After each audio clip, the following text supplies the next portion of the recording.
Okay, we're going to cut out a little bit more plastic here to make room for that wire, which I consider fine because using this method with the wire, the power jack is going to last a lot longer because you got that flexibility.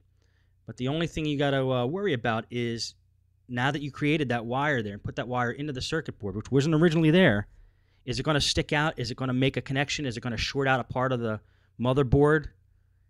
And if it does, you have to make sure you secure it with electrical tape and cover up the connections you created, and also create more space, which is what I did with the pliers there.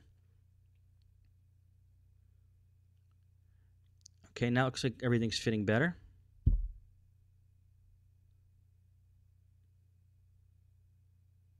Okay, that's going to have to snap in. We're looking at the audio jacks right at the front there. And they got to snap through the holes, make sure all the holes line up and everything's snug. We're looking good. The sides are lining up. The motherboard's sitting in there properly. So now it's time to put the screws back. Now, in this case, thanks to that white arrow that was guiding us, or actually there is only 2 screws holding this laptop in. I thought there was one earlier. There's 2 screws holding it in. The white arrows will point to you what screws you need to take out of the motherboard. And those 2 screws are the only 2 screws that are holding the motherboard in. Okay, I want to make sure that power jack is lined up with the hole.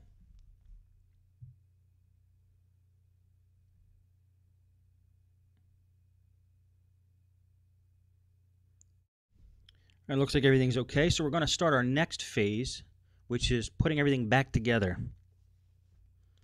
Again, take that paintbrush and clean off the dust if you have the opportunity. It's going to be one of the only opportunities you get to clean out the system. And I'm a firm believer that a clean system just runs better.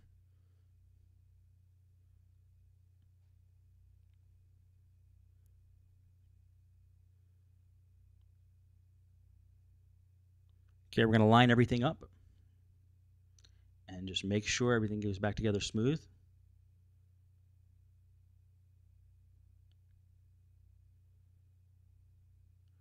This is a part I'm very cautious about, putting things back together.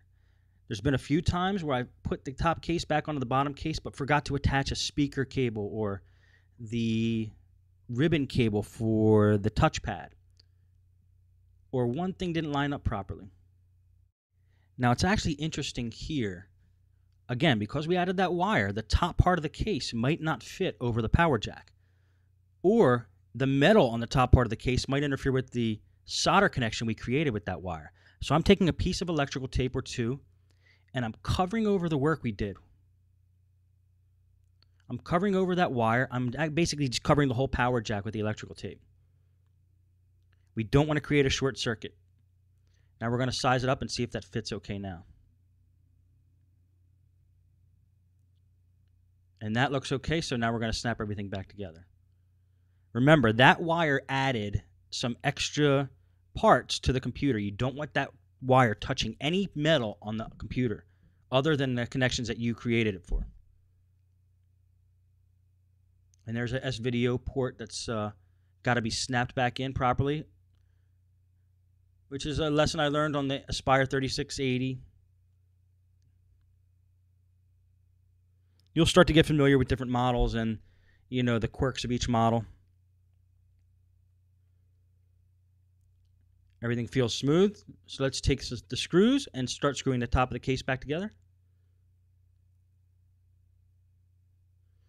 Again, I'm just using memory here to see which screws go where. Most of the screws in this computer are the same size.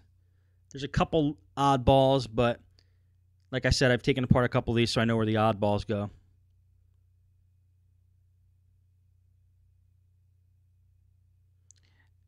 I'm going to speed up this video a little bit just because you saw how he took it apart. Putting it back is the same way. So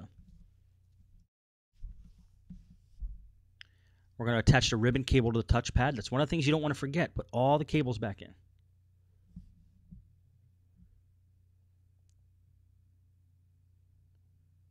Okay, we're going to attach little connectors down there that we had to unattach to get the covers apart. Putting the RAM back in now. Putting more screws to hold the case together on.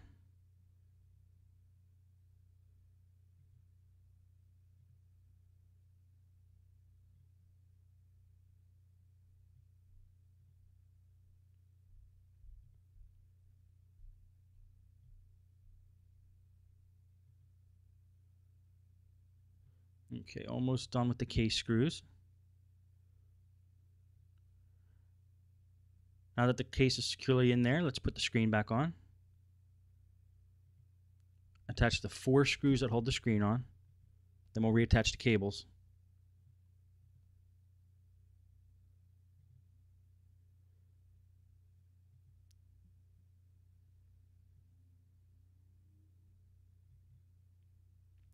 I'm taking a bigger screwdriver here and I'm attaching those monitor screws extra tight. I like to keep tight those points on the monitor where there's a lot of play, a lot of stress. I like to keep those screws tight. Otherwise, the monitor starts to flop around, which is a big problem with laptop monitors. So I use a little bit bigger screwdriver to get some extra torque when I do that. Now I'm feeding the wireless antenna through to the bottom of the case, just like it was when we took it apart. Sometimes it's a little difficult to get those wires through, but once you get them through in the right spot, you'll know exactly where they go.